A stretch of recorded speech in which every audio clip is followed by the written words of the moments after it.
Unam Sanctam. One God, one faith, one spiritual authority. Bull of Pope Boniface VIII, promulgated on November 18th, 1302. Urged by faith, we are obliged to believe and to maintain that the Church is one, holy, Catholic, and also apostolic. We believe in her firmly, and we confess with simplicity that outside of her there is neither salvation nor the remission of sins, as the spouse in the Canticles proclaims, "One is my dove, my perfect one. She is the only one, the chosen of her who bore her, and she represents one sole mystical body whose head is Christ, and the head of the Church is God." See 1 Corinthians chapter 11, verse 3. In her then is one Lord, one faith, one baptism. See Ephesians chapter 4, verse 5. There had been at the time of the deluge only one ark of Noah, prefiguring the one church, which ark, having been finished to a single cubit, had only one pilot and guide, i.e. Noah, and we read that, outside of this ark, all that subsisted on the earth was destroyed. We venerate this church as one, the Lord having said by the mouth of the prophet, "Deliver, O God, my soul from the sword, and my only one from the hand of the dog." See the Psalms chapter 21, verse 20. He has prayed for his soul, that is for himself, heart and body, and this body, that is to say, the Church.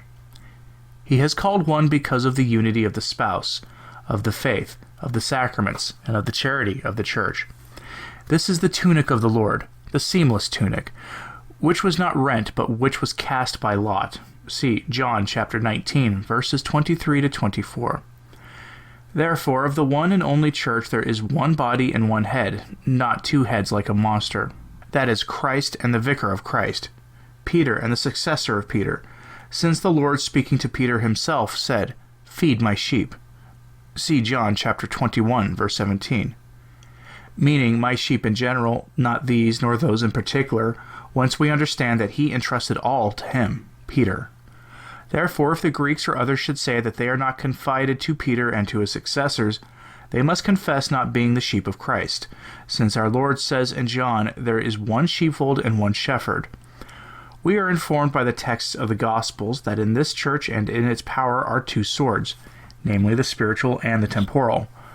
When the apostles say, "Behold, here are two swords," see Luke chapter 22, verse 38, that is to say, in the Church, since the apostles were speaking, the Lord did not reply that there were too many, but sufficient.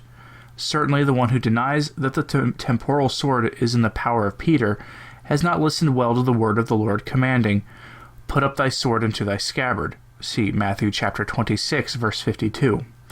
Both, therefore, are in the power of the Church, that is to say, the spiritual and the material sword, but the former is to be administered for the Church by the latter by the Church.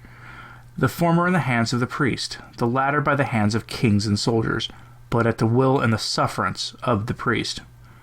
However, one sword ought to be subordinated to the other and temporal authority subjected to spiritual power.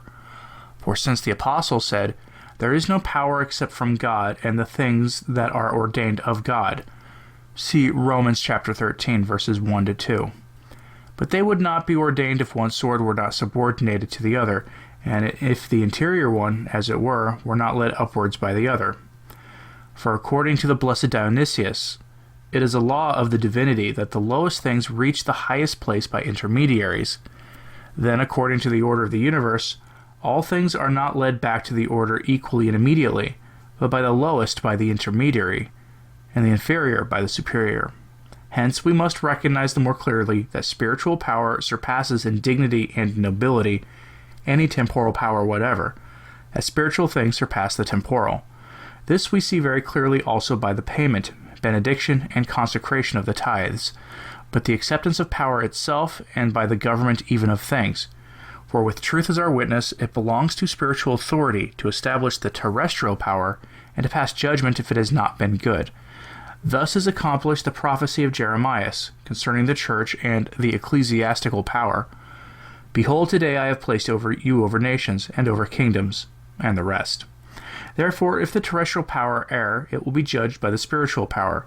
But if a minor spiritual power err, it will be judged by a superior spiritual power.